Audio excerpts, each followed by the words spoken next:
Okay, so in this video, I'm going to go through the graduate assessment process. It's basically all the stages in the graduate recruitment cycle that you're going to have to go through if you want to get onto a graduate scheme.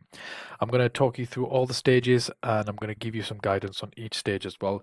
So, yeah, make sure you watch all the way till the end. Now, before we get going, I just want to remind you that if you're wanting to get onto a graduate scheme or you're struggling to get onto a graduate scheme, then I highly recommend that you check out my premium course in the description below.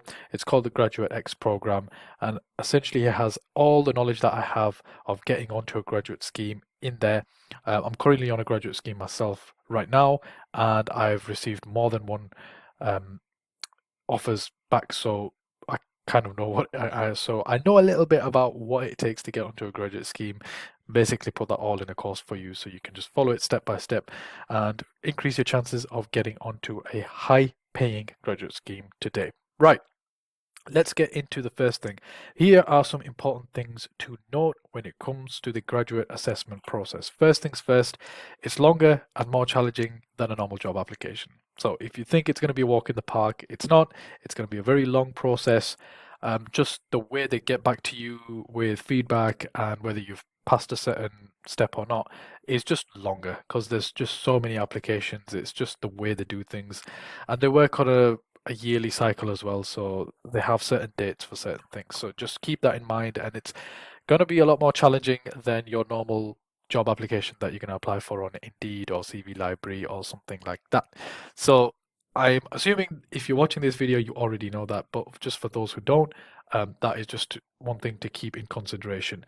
Now, that shouldn't put you off, it's just something to expect. So you're not shocked when it comes to these things. And failure at any stage of the process does take you out of the whole process for that given year. So another thing just to keep in mind because it just makes it more important. Passing every stage of the process is vital because if you don't, then you're going to be out of the process. You can't apply again for the next until the next year. That's another just a very big disadvantage of graduate schemes, but it's just the way the process is. The quicker you can accept that and keep that in mind, the better you're going to be able to, sort of go about these things. So, what's the grad scheme application process look like? Well, there's about 5 or 6 stages. I think there's about 5 stages.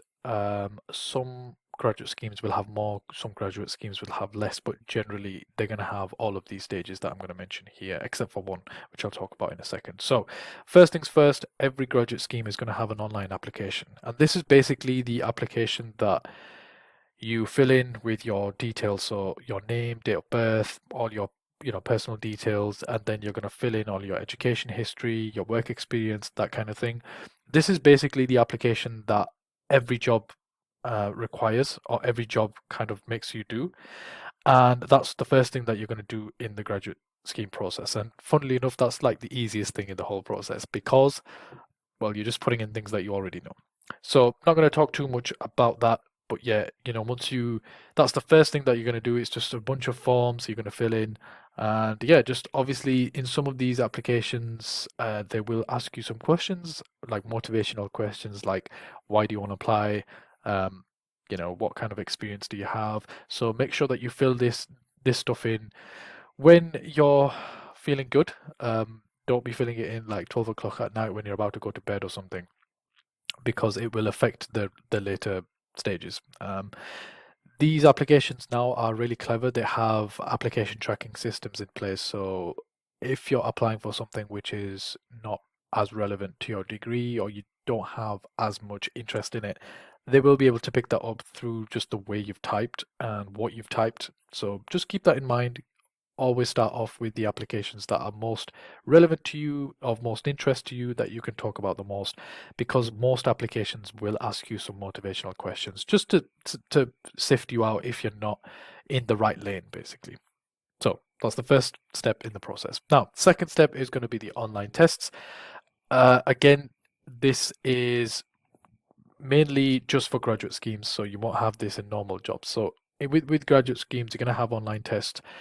There's a bunch of different types of online tests, and I kind of go through all of these in my online course, but I'll give you a bit of a brief overview of what you can expect. So you can be put through numerical tests, essentially just testing your numeracy skills.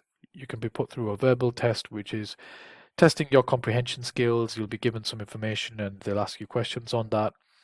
You can go through a sit judge test or or I think they call it a judgment test, just a judgment test. But a sit judge test is basically a situational judgment awareness test, and they give you a bunch of scenarios and they ask you to reorder a set of actions.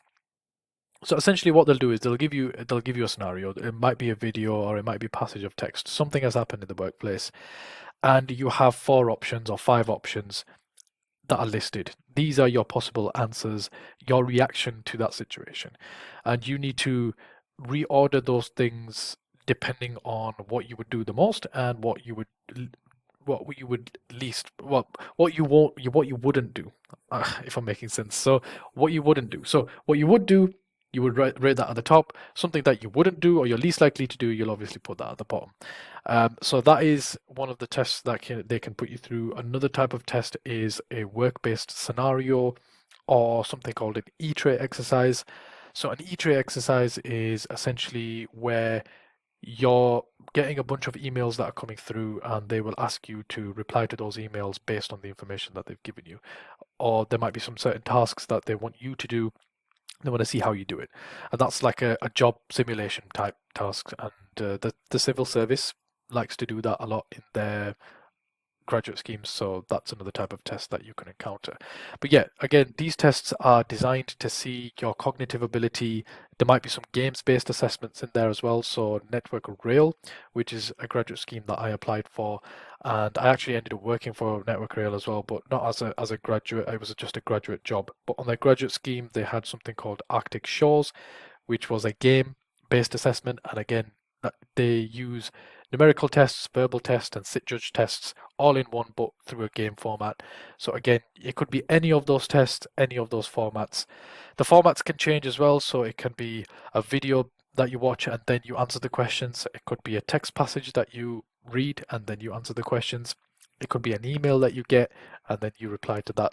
So lots of different intricacies and lots of different types of tests that they can put you through. So just a good way of researching this is obviously to do research on the graduate scheme that you're applying for to see what it is that they're going to be testing you on.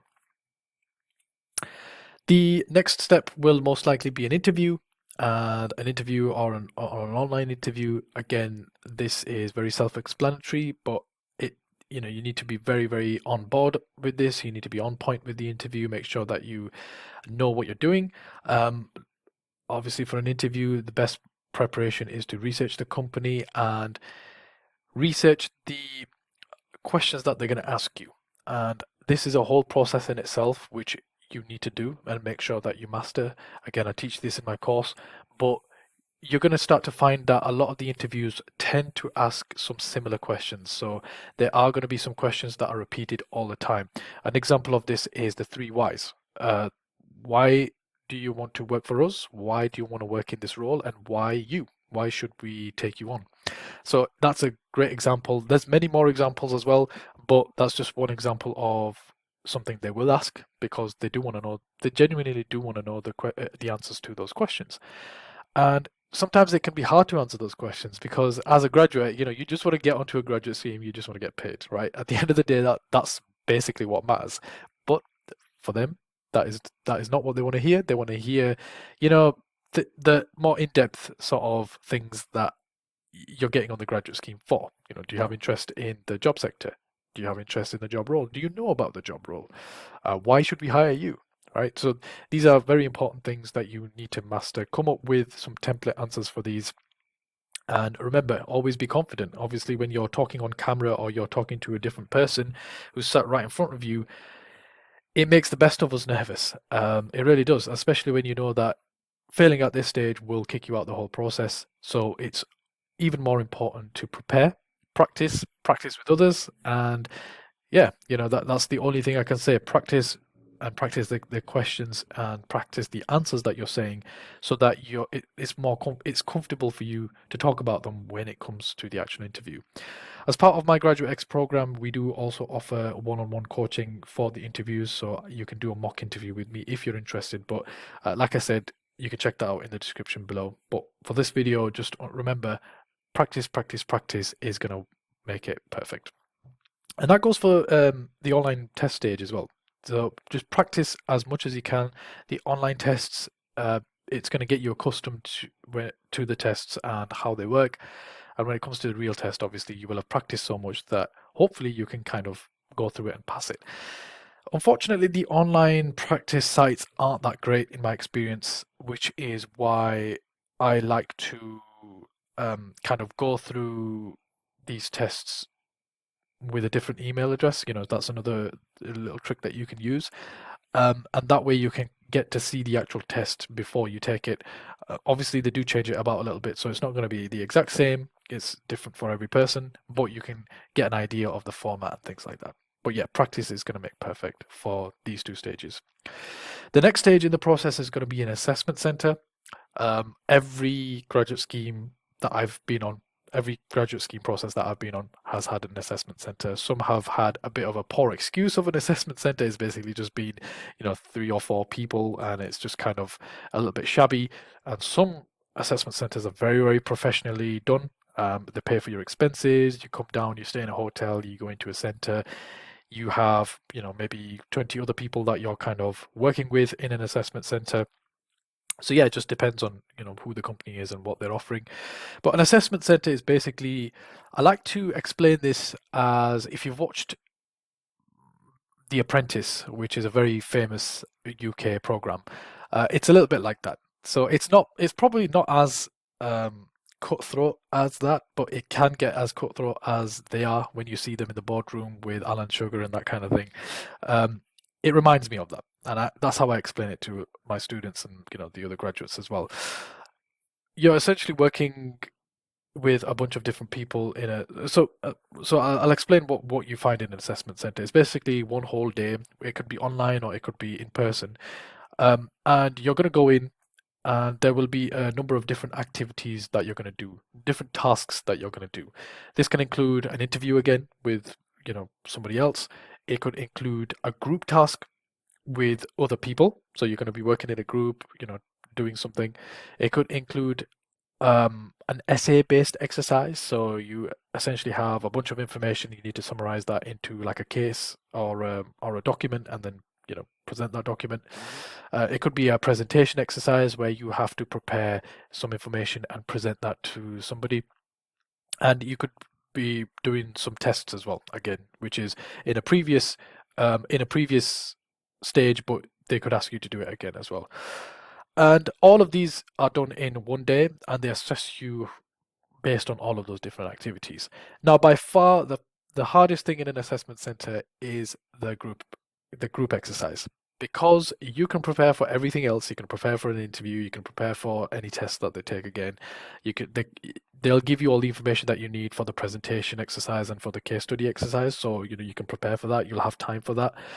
They usually give you a very small amount of time, so you're kind of pressured. They want to see how you work in pressure environments. But one thing you can't prepare for is other people and how they will react to you, how they will deal with you, how they will talk with you. That is the most hardest part of the assessment center. So one thing you got to remember when it comes to the group exercise: don't talk over other people, interact professionally, listen to other people, but also make your point. Make your voice heard, include other people. But yeah, I've literally got 4 videos in the course, just 4 long videos in the course going through the assessment center, because it's the most difficult part of the graduate application process.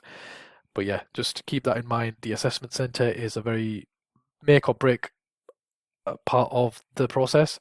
But also understand that if you've got to the assessment process, you are in the top 10-20% of people. So that's something you can pat yourself on the back for. It's something to be proud of. The assessment center, like I said, is like the 4th thing in the whole process. So, a lot of you've basically won. You've won the race with a lot of people if you have got to the assessment center. And usually for a lot of graduate schemes, the assessment center is the final. It's the final stage of the process, and it's the most difficult part of the process as well. And the 5th one, and sometimes this doesn't happen for a lot of graduate schemes, depending on the type of graduate scheme it is, but you may also have a technical interview which comes after the assessment center. So I'm in the tech consulting industry, and for my graduate scheme, they did have a technical interview because they wanted to know more about how much I know about, technical things and about IT and things like that. But you may not have this stage in the process, so just something to keep in mind. But if you do, technical interviews are obviously very, very niche and very particular and very specific to what you've applied to, and it's something usually myself or anybody else can't really help you with. It's obviously depending on you and what you know about that industry and about that specific technical information, basically. So yeah, just that's basically it. So you've got the online application, online tests, interviews, assessment centers, and technical interviews. That is the graduate scheme application process in a nutshell. Looks and sounds very easy when you see it written down like that, but trust me, when you're going through it, it's a lot more difficult and it takes a lot more time, takes a lot of brain power. But yeah, if you can get past these stages, then you're basically, they will give you a call back and let you know if you've gotten to the graduate scheme or not. And if you have, then that's basically it. That's what it took you to get onto a high paying graduate scheme. So thank you for watching this video. That is everything. That is the graduate scheme process. And if you are ready for a high paying graduate scheme, then check out our premium course in the description below. I've put my heart and soul into this course. So if you're struggling to get onto a graduate scheme or all that kind of sounds a bit too much, then this course is definitely for you. And we do offer coaching as well. So if there is something specific you are stuck on, if there's a part of that graduate application process that you kind of get stuck on, then yeah, definitely have a look at our coaching program as well, where we can help you with that. But thank you for watching, and I will see you in the next video.